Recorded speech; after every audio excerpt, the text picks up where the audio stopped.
for our students to go to that second school because there's caring adults, they're listening, they're encouraging, they're really seeing our students and our own kiddos for who they could possibly be.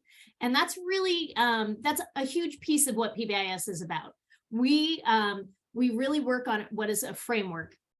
And we talk a lot about how to embed and invest positive behavior, interventions, and supports. And so we're going to take a look at exactly like, okay, so what does that mean exactly?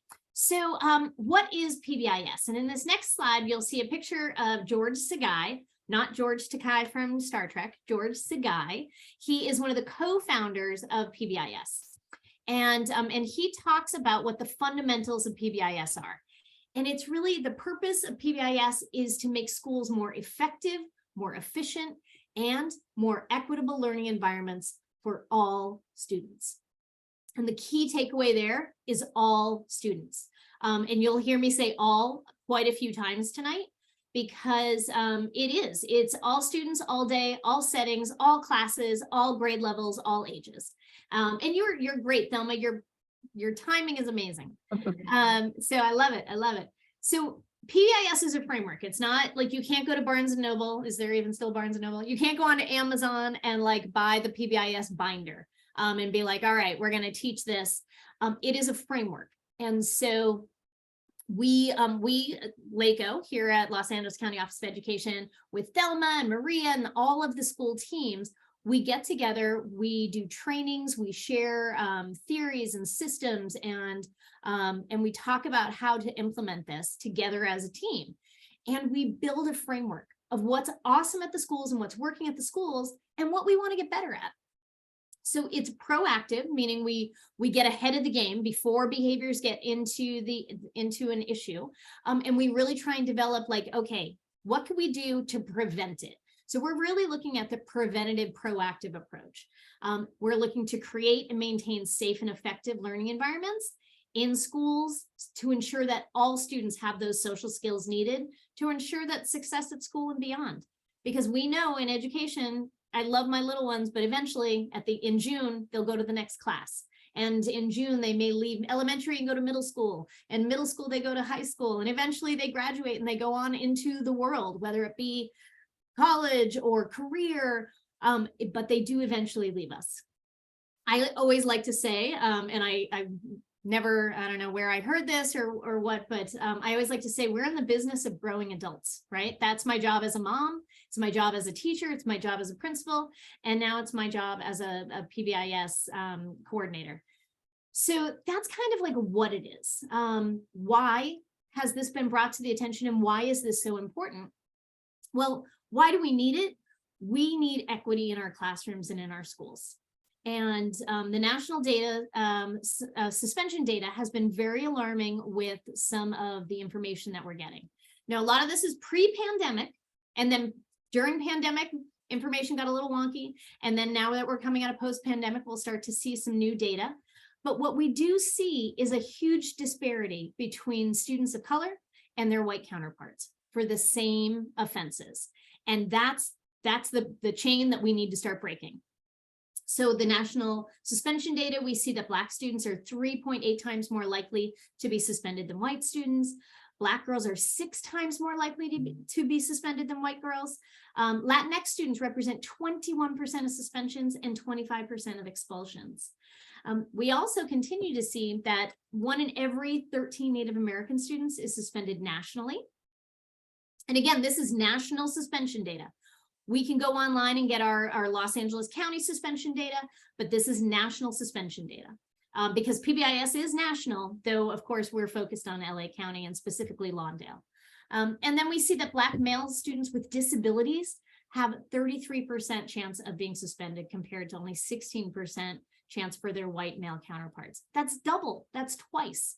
So it's very alarming data. And so it's also one of those moments where we have a fantastic opportunity. We hold that mirror up to ourselves and say, this is a point, what can we do to make a change? And that's the commitment from Lawndale, that's the commitment from teachers, and how we are going to not just like put a Band-Aid on it, but really kind of start looking at the systemic issues that are going on. So thank you so much for sharing that. And I think there's one more. Thank you. 9% of our LGBTQ population also are being disciplined simply for identifying as LGBTQ. Okay, so we know the why, we know the what. Now, how do we do this? And we look at, in education, we call it a tier system. So we start, and actually in med, and I guess like my doctor, I just went for a checkup and he's like, oh, we're doing a tier system now. And I was like, that's right, because you're cool, like educators. So it starts with that base for everyone, right? And then some of our friends need a little more support, and then some even a little more. So that tier one, when we're talking about everyone, that's where I said all before. Thank you so much. I love that you're highlighting that. Tier one, it supports and provides 100% of our students. Every student at our schools, they're implementing PBIS with fidelity. All students are receiving those positive reinforcements. They're receiving the use of our flowcharts. They're receiving the use of our, could be our reinforcement systems, of our matrices in our classrooms. All of those supports for all students, all day, all classrooms, all settings, every kiddo. Now, if we're doing, and it takes a little while, right? If we are implementing PBIS with fidelity, 80% of our kiddos will respond like, sweet, this is great. I figured this out and I've learned how to do this. But we also know some kids need a little extra, right? Just like I did not learn my multiplication tables immediately, so I needed a little extra. Same thing is true with behaviors and learning a behavior. So, so those kiddos may need a little extra, and we call that tier two. That's a secondary. So only some kiddos will have a little extra small group, a little small conversation before they go to recess, or maybe twice a week they practice how to make a friend or how to keep a friend. And then we see most of those kiddos are pretty successful, but some of those friends need a little bit more. And that's that really intense, individualized opportunity. And so absolutely, they need to just have a little more conversation, a little more adult time, a little more guidance, because they received it in tier one, they received it in tier two, but it still hasn't clicked. And so in tier three, we really are trying to get intensive for that. And even with all of this overall, we talk about the needs of a student are tiered, and those supports are tiered, but we try not to like call them like our tier two kiddo or our tier or three kiddo, because I could be a fantastic kid most of the day, but when I do math, my behavior is like, because I can't stand math or I'm not good at it and I'm really having a hard time. Awesome. All right. Can you hear me okay, Thelma? Is my volume okay? Thank you, Maria. Thanks. Okay. I would recommend maybe check your volume. I'm reading the chat. Thank you all so much. Keep popping those questions in there. If we don't get them along the way, we do have time at the very end for some questions and answers. Thank you. And just as a reminder, Erin, if you can't hear her, if you can just check your volume, please. Just check your volume. Thank you. Awesome. Thank you. So the first base is tier one. And that's a big foundation. So we spend a good deal of time working with your teachers, working with your school sites and your administration in developing the tier one components. And so those tier one components are broken into that leadership team, purpose, statement of purpose, school-wide expectations, how to teach those expectations, how to reinforce those great behaviors that we're seeing. And then sometimes we may need a consequence if there's in the accountability piece. So you're doing great, Thelma, thank you. And then we also have that data decision. So that first part, those school-wide decisions, or sorry, those school-wide expectations, we like to start with these wonderful, and you may recognize some of our friends here at James Adams Middle School. We see William Anderson. I love the FDR Tiger there, and William Green. So these guys may look very familiar to you. Our students really get to start to know what the school-wide expectations are. They're often based off of an icon from the school. And then we really get into how do we teach those expectations. So we have a school-wide one, and this one looks a little bit overwhelming, but it's a high school one. Our high school students are much more able to read all of that verbiage, right? And what it essentially tells us in that like school-wide matrix or in the classroom matrix, and here's a what we call a cool tool, but it's also known as a behavior lesson plan. We are not doing any mystery behaviors. There is no like, I gotcha. It is, I'm about to teach you. This is what I expect. This is what it looks like. And this is, this is it. This is my bar. So what does that look like in the hallway? Walk, please. Practice safe distance and volume to a minimum. Those are pretty easy, right? So if I see a kiddo running down the hall, I may say, freeze, try it again. Show me what it looks like to walk in the hall, so that I'm reinforcing the behavior that I'm looking for. So it shouldn't be like a mystery that I'm asking them to walk in the hall. We also see classroom matrices, and many of our classrooms are working on these. If they haven't put them in yet, they will be coming soon. And again, it is an expectation, because in my class, I may ask certain things. I have a sink in the back. I have art supplies over in a corner, but Tate may be teaching in a bungalow, so he may not have a sink. So he may not need to talk to his kids about, this is what I expect at sink. So, and also if I'm like a 7th grade English teacher, in my classroom, I may have certain expectations, but when they walk down the hall to Maria's classroom, maybe she teaches science and she has Bunsen burners and X-Acto knives to do dissections and lots of really sharp and, could be considered dangerous pieces that she really needs to make sure she teaches her students to use. So each teacher has a little bit of independence when they get to create their classroom matrix, so that it's very personalized to their classroom. But the framework's the same. So the kiddos get like, okay, yeah, it's still be safe, be respectful, be responsible. Or maybe your school is SOAR. Maybe your school is ROAR. Maybe it's honor. Or Jane Addams is like civility. There's the 4 pillars. So whatever your school is, the classroom matrix lines up with it too. And that way it makes it a little easier for our kiddos, right? So when they are doing what we want them to do, and there's a lot of psychology research behind this, that when you reinforce a behavior, you'll see that behavior happen again.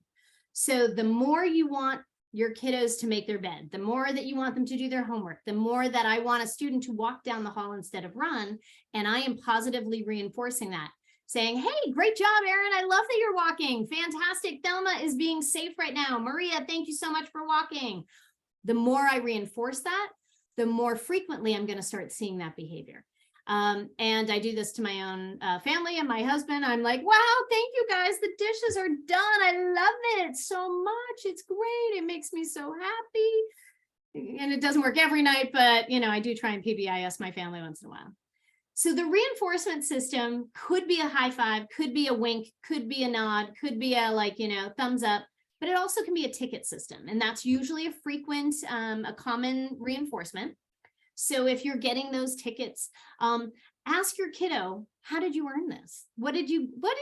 Come on, tell me, tell me how you got this, because that's really, we're trying to reinforce that behavior because we want to see that again. And it might be like a little Erin who talks a little too much in class. Can you imagine me as a kid? Gosh, help all of my teachers. So maybe I was being reinforced when I was a little quieter, and they were like, wow, great job raising your hand before you talked. So talk to your kiddos, ask them how they earned that. But as they earn them, they may be able to use them, whether it be at a school store or an activity. Every school does it a little differently, and that is completely part of the joy of this. And every teacher may utilize it a little differently too. So ask about it. Like I said, every school is a little different, but each one can kind of really reinforce those behaviors as you're going. All right. So I love this, right? It's that reinforcement about doing the right, like getting a thanks for doing the right thing. How many of us drive, right? And it's LA, so all of us, probably most of us drive. And when you're getting on the freeway and somebody needs to get on in front of you, you let them go, right? Well, sometimes. And you do that like they go, you go, they go, you go, they go, right? And when they move in front of you, what do you expect them to do? Just like a little wave, right? Like that, like, oh, thanks for letting me in. And you're like, yeah, that's right. I totally let you in. But what happens when they don't do that? You're like, well, I'm not letting anybody else in for the rest of the day. That moment right there really is about the behavior, right? Like when we know that we're acknowledged for doing the right thing, there is a feeling, there's an effect that occurs. And I'm more willing to make that happen the next time if I am reinforced.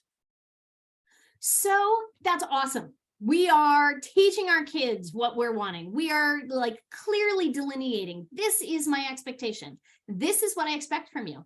No ifs, ands, or buts. Yeah, you need to do it again. Absolutely. Let's try it again. Need to do it again. Try it again. Need to do it again. Sure. Try it again. Meanwhile, in my head, I'm going, but the kids, sometimes they need that extra time, right? However, after a while, maybe we need to look at, is there something going on? And is it a little more serious? And so we need to talk about accountability. So yes, we are positive. We are front loading. We are being amazing with that. But sometimes we do need to have that accountability piece. And you all know this. You have your kiddos at home. So what we look to do is create a majors and minors flowchart, things that teachers can handle or staff can handle by themselves. So we generally have a flow, though sometimes you can skip from one to the end, depending on the egregiousness of the oops or the incident. So the teachers have that minor flowchart, and then sometimes really serious offenses need to be office managed. And what does that look like? So it is a guide. It is not a definitive. It is a guide for the adult to help guide their choices as the student is making choices or unwanted behaviors or unwanted choices that we're looking at. So each school is developing that, or they may even be at the place where they have it in place. We also look for data, and we look at that data referral form. Oh, sorry. I'm sorry, Thelma. I jumped and you were on cue. You knew my word and I love it. But so that data referral form will help us if I'm like on noon duty and I see a little tussle between, Tate and Thelma over the basketball, and I'm still watching, 75, 100 kids out on the playground. I may write a referral for Tate and Thelma to go and talk to another adult that's not watching 100 kids out on the playground. This is really more of a pass to a conversation. Though a lot of kids are like, oh my gosh, I got a referral. It really is more about, this is your ticket to go and talk about what happened, what you could do better next time. And yeah, there may be a consequence, but it really is a form to kind of track that data to see like what happened, why, who was involved, what was going on. And I love this quote, if you take nothing away from today, but this guy, when everyone handles infractions with instructional correction procedures, students learn that what happens when they misbehave is procedure. It's not personal. I am not out to get Tate. I will, if somebody throws a ball at a kid's head, I will write a referral for that kid. If Tate throws a ball at a kid's head, I will write a referral for Tate. It's procedure, it's not personal.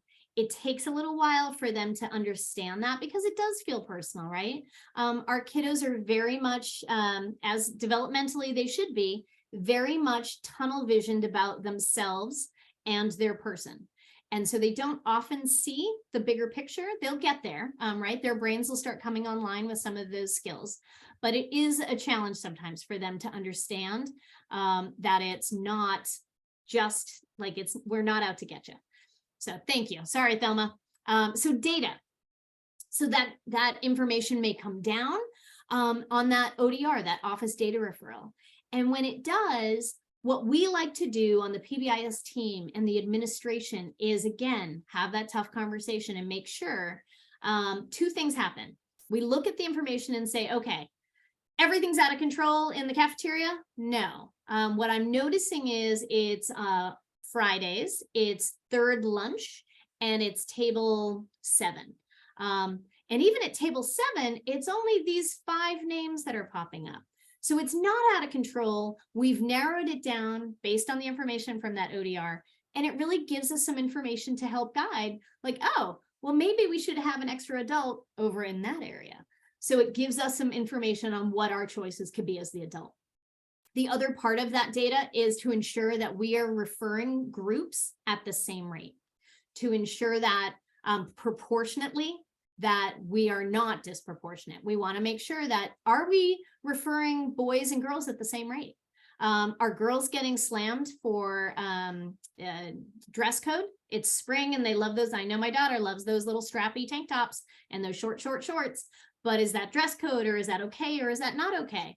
And is there a different, is that a conversation that we need to have? I have none of these answers. These are all conversations, right? So we do want to make sure that when we get that data and that information, that we check to make sure gender, ethnicity, disability rate, all of those pieces, are we really saying and being as equitable as we can? So that's tier 1. But as we said, we do that for all of our kiddos. We wrap them around with tier 1. We reinforce with those tickets. 80% of our kids will do great. But then there's some kiddos like Erin that may need a little more. And so what might happen is Thelma may have a small group that meets just before recess every day to talk about when you are angry and somebody steals a ball or somebody cuts you off on the basketball court. Some skills, maybe 5 minutes. Every day before recess for like 2 weeks to practice what I didn't figure it out in tier 1. So now I'm doing a small group in tier 2. So tier 2 could look like that small group. And here are some of those possibilities and options in tier 2. We have what is called a check-in, check-out system. And you really get like assigned a grown-up who's there to be your touchstone, your person that I can like, I show up at school, I got my backpack on, I'm tired, I'm cranky. I was up late and I shouldn't have been, but I was. And I show up and Thelma's like, hey, Erin, good morning. Have you had breakfast yet? All right, cafeteria is still open. Go get your breakfast and then come back. Do you have pencils? I have extras. Here you go. Do you need paper? Okay, here you go. Homework, did you finish it? Okay, so you didn't finish it. Know going into class that you may be feeling a little anxious because you're going to be asked to pass in your homework. What can we do? And what can we do better tomorrow? How can I help you with that? And talk like the adult on campus just for them. And it's not the whole school because the whole school doesn't need it. It's just kiddos who need more. Tier 1 wasn't enough for them, so now they're in tier 2. And they can also get some maybe classroom interventions. Could be special academic instructional groups, and that's kind of that behavior group that I was talking about. Could be breaks or better, which is when we teach our kiddos how to take a break. And then some of our kiddos need even more, right? So if we are, busting and doing great at tier 1, 80% of our kids are great. We add some more supports for our students. We now have, we're probably up to like 95% of our students they're starting to get it. But then we may have 1, 2, 3% of our kiddos that really need individualized intensive instruction on some of these behaviors because it might be challenging for them. Here's the thing, every kiddo has a gift. Some it's math, some it is reading, some it is singing, it's dancing, they behave well. Some kiddos are fantastic at soccer. What we look for is finding out what that gift is, but we can't be gifted in everything. And that is okay. That's human nature. So the kiddos who need that extra support, that's what this is for. So that tier 3, these are some of those options that we may layer on top of tier 3. And that could be school-based counseling. It could be a behavior contract. It could be mental health supports. It could be restorative conferences or restorative practices. They're still getting tier 1. They're still getting tier 2. And now we're adding on just a little more because they just need that more intensive, more structured opportunity. So that's how we roll this out, right? Clear as mud. That's our teachers go through trainings and it is intensive. But when we do this with fidelity, like not like Erin going to the gym, like you actually go and you do this every day and you're really rolling this out. So what happens when we do this with fidelity?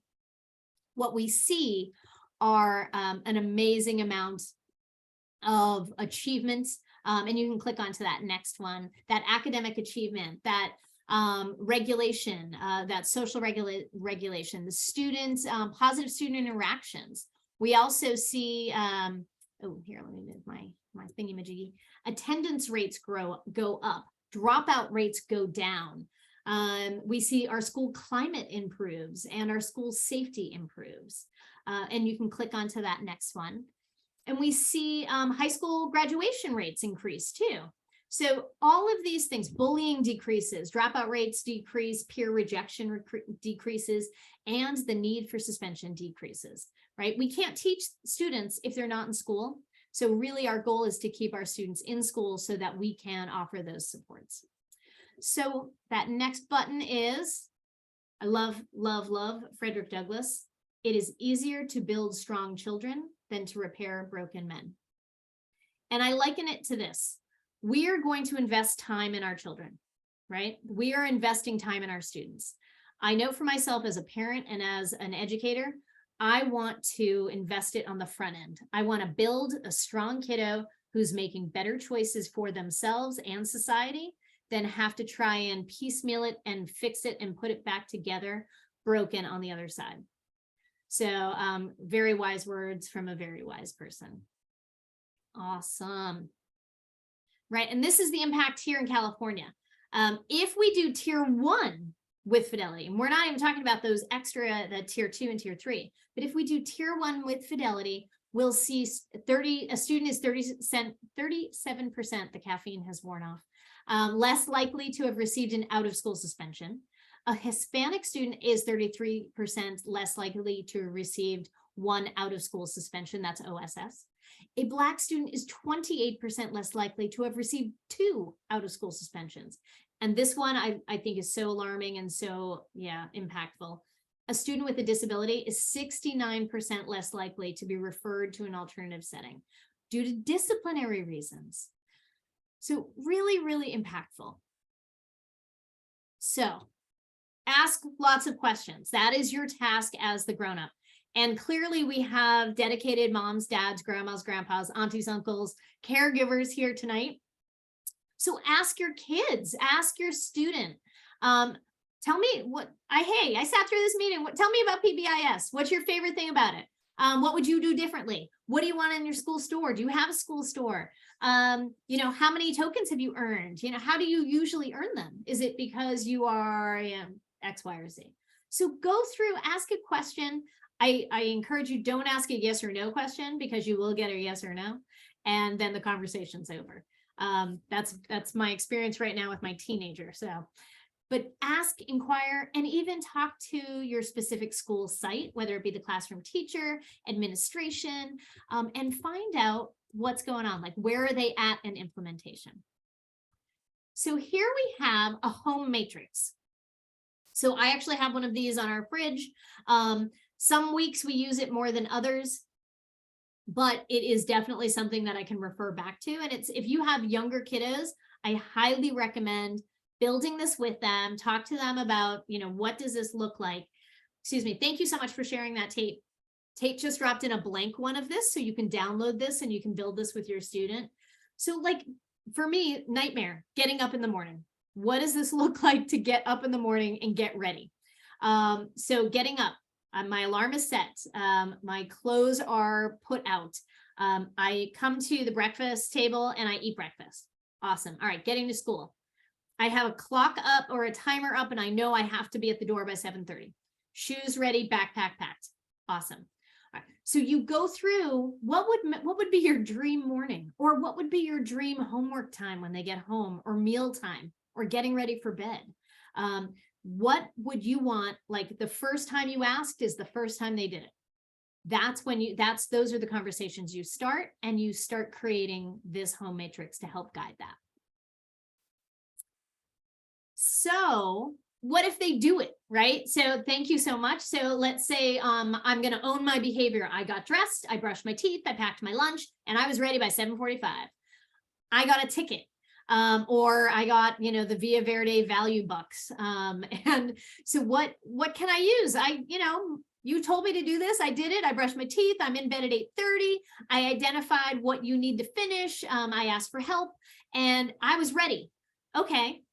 So how can I acknowledge my own kiddos to say, thank you. This is huge. One, it's great for you. because it has started working on what's called executive functioning skills. We're going to talk about that in a second. But it also helps me as mom to not go crazy batty, because I've got work. I've got, another kiddo. I've got, your activities, his activities, dad's activities, my activity. We're all, spinning a million plates. So thank you for being respectful to me as mom too. So how can I show you that you did what you're supposed to do? And in this next one, you'll see what I call a trading post, like the corner store. So reinforce their actions. So it can be informal, it can be formal, it could be immediate, right then and there, maybe random, like in the middle of the month, you're like, hey, this is what you're going to earn. Or maybe it's long range. And like as a family, you're working towards like a day at the beach or something. But think about, what would you work for? Right? So I know I would work for definitely Starbucks, definitely a Target gift card. Hello, a glass of wine, absolutely, once in a while. This is Erin approved, not Laco approved or Lawndale Unified approved. This is an Erin moment. Someone else to clean the kitchen. Yeah. Or my favorite is the nap. I would totally work for a nap. Like, you're going to give me 20 minutes without anybody asking me any question about like, where's my sock, or where's that paper I had in my hand yesterday? So absolutely think about what you would work for and ask your kiddos, what would you want to work for? So I mentioned that, yes, absolutely, Alex, thank you. Extra screen time. And so we've recently removed technology like cell phones and the iPads. At Christmas, we took them away. And now I'm like, you want that? Sure. Homework's done. Room is cleaned. You've done a load of laundry and you've helped make one meal this week. I'll give you 20 minutes. Sure. Absolutely. But I like, for the longest time, I was out of control and I didn't have it. And I was like, nope, I know what I'm going to do. So awesome. Yes. Tech time. They will work their tuchuses off for tech time. So I mentioned earlier that sometimes things come a little easier to some kiddos, some they're really struggling with. And a lot of that has to do with some executive functioning skills that they're still developmentally, their brain's not ready yet. And that's normal. So we also, as the adult, need to remember to pick our battles. And I know this is a huge, we all know this, right? We all have kids, we get this.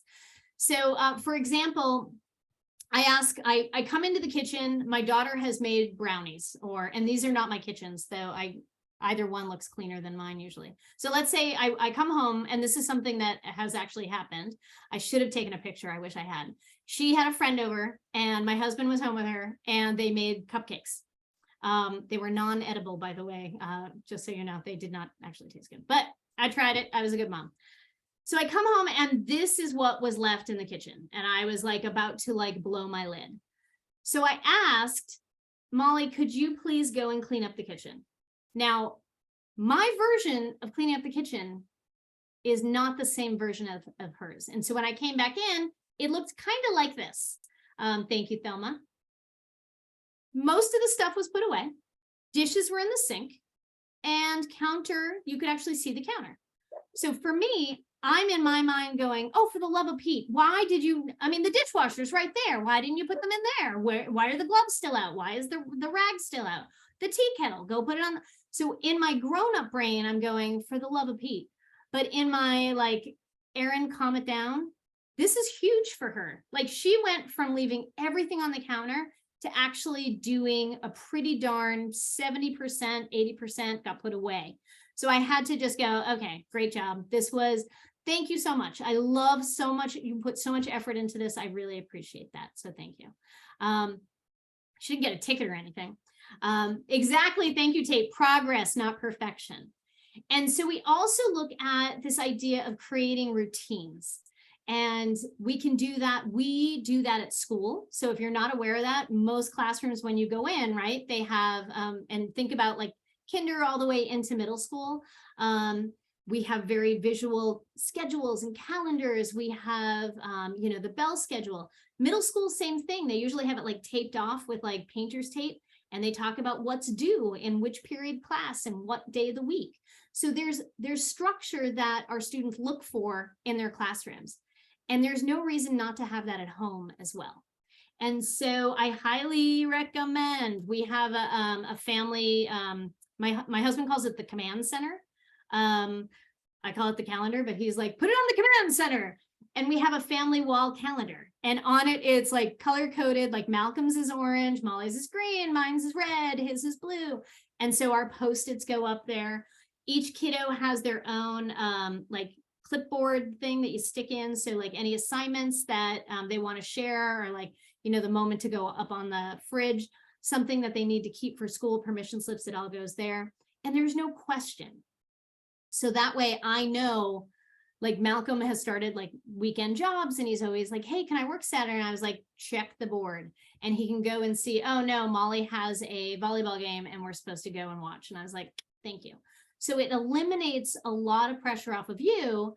And then it will, it puts a lot of onus and maturity and opportunity to your kiddos to really kind of start putting in the effort on their end too. And it teaches them that.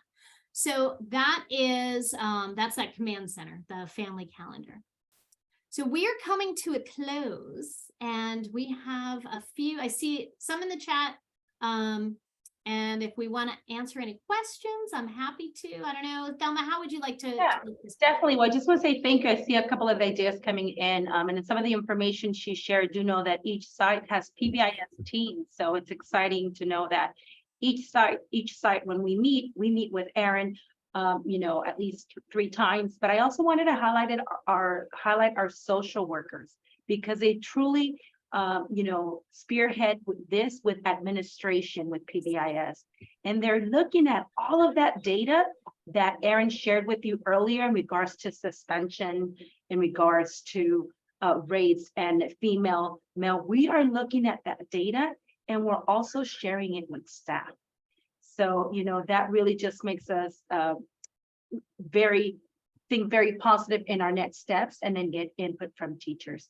But I know, Erin, let me go back to the last slide, and we can answer any questions. Feel free to drop them in the chat, or you know, raise your hand, or definitely unmute yourself. Yeah, even if it's a school PBIS question, maybe like, you know, how would I implement something at home? Maybe you have a specific question, but now's a great time. And I so appreciate you being here on a Monday evening. This is not always easy to, like, you know, fit into your schedule. So it's really, you deserve a nod for the fact that you're here. And I do want to say thank you for that. And as they're maybe thinking about a question, you know, again, these are our amazing social workers that work at each site. They're under student support services with me, and they oversee not just behavior, but for that tier 2 and tier 3. There's so many things we have in place to support our families. And obviously, Erin, you have a team too, right? Yes, we do. And Tate is here with me tonight. And sorry, Tate, I didn't put yours on here yet. Tate is fairly new to our team, but he's amazing, has some really great background. So we use him definitely as a resource. And I feel minimized and marginalized. I hope not. I hope not. But as Thelma was saying, every school is going to be a little different, and everyone implements it at a different pace. So if your school is not like up and running and you go in tomorrow and you're like, wait, this is supposed to be going on, that is very normal. So ask where they're at, ask those really great questions, because some of them, it's new, right? And it can be very, very challenging. And Erin, we have a couple of comments coming in, like someone, Alex, thanks for sharing. We have routines as well, and it helps them for life skills too. For example, like washing the dishes, water plant, wiping the table, and you know, and it works perfect. Perfect. And then, but we do have a good question. You know, someone said, you know, my 5-year-old, actually, before we go into that question, says parents is a great model too, right? You are the first parents, you're definitely modeling that. And someone just say, you know, their 5-year-old tends to, you fill in the blank, right? This particular parent said, cut people off if they don't go along with them. And so, like, how can we help them? That's a great question. And I know we have counselors in here that would probably be able to also chime in. I would definitely talk to them about how to be a friend, what kind words would you want to hear? If somebody is challenging them or if they don't like something, how could they use their words to express themselves? And how to find like maybe something that they really do connect with that buddy. And you may want to start with shorter time periods with a friend so that they can build kind of endurance, because they may get saturated very quickly, like, and then they get frustrated and then they want to cut it out. But if you do like even just like a 5-minute moment or a 10-minute, like at a park, to say, we're only going to be here for 10 minutes. And this is what I want to see. I want to see you using nice words, taking turns. If, you know, Erin is frustrating to you, I want you to put, take that, pop it in your head, and you're going to tell me about it after, and we'll come up with a plan for next time. Maria or any other amazing souls out there, you have any? I'll just chime in. One of the helpful things, especially for our younger students, is kind of giving them the words to say. So I know, you know, being first in line is really important as a kindergartner. So a lot of times our kids are trying to cut in front of each other. So one thing I really try to do is I try to tell them, if they're really upset, I'll tell the student, tell the other student, you know, I don't like it when you cut in front of me. Please stop. Right. So I'm kind of modeling what they need to say, because sometimes they don't know, especially when they're 5 years old. So it might be helpful to just tell them what to say and then have them say it. So that's a good way for, I love it. A very simple way to do that. Yeah. And have them practice it too. Even before the interaction, have them practice it at home. You can like role play a little bit too. Awesome. Thank you, Dr. Bowie. So definitely know that we're here to support you. This is like the PBIS 101. You might not have questions now. Feel free to reach out to me, Thelma Gonzalez. For those, I see a lot of trained families here.